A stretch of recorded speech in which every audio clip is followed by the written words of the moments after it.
Hey everyone, Eric here. We're back at the stack of wood here, and what we're going to talk about here is lumber grading rules and lumber defects. As you can see here, this is actually some really clean wood that was just untarped, that was delivered about 6 months ago. But what I really wanted to show you was what to expect as far as framing lumber goes. What we use in all of our buildings for all structural members is number 2 grade wood or better. And what that means is each piece of wood is graded, and you'll actually see stamps up here. If you look at on the board here, you'll see some grading stamps that will say what grade it is. In this case, it's number 2.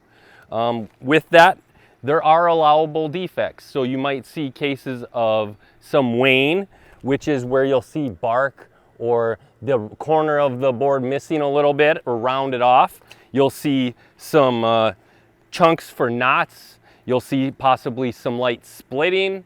You might see, if we go over here, we got a pretty good split through the side of a column.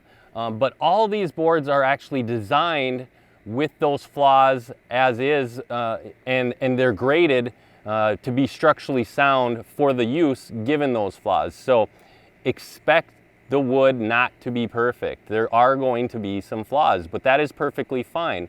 The building is designed with the lumber and the strength values of number 2 and better. If they have the stamps on them like they should, you know that they have been graded number 2 or better. So that's the big thing to look. If you zoom in here, you can see some of these grades.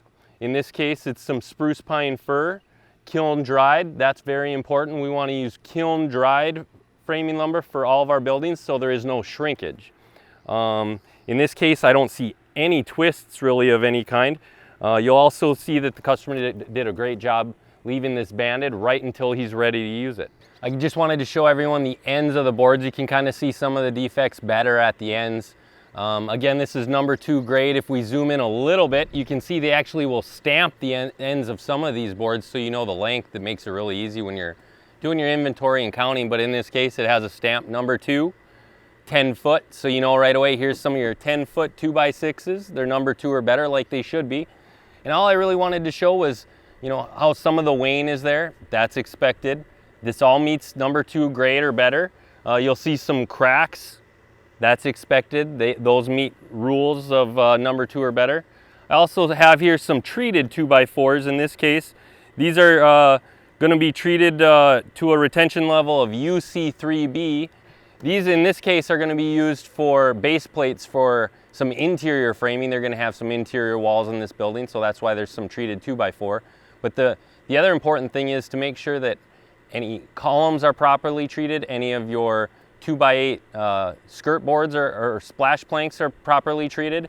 They'll all come with a little sticker on the butt ends that's stapled on, or a marking in some way to tell you what treatment level it is. So make sure that any wood that you have is properly treated to the different levels shown on your material list. In this case, it's UC3B because it's not getting buried in the ground. If it was something buried in the ground like a column, you'd see UC4B.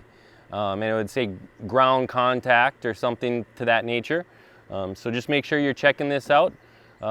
Looking for anything that looks over the top as far as a really bad defect or something that just looks unusable.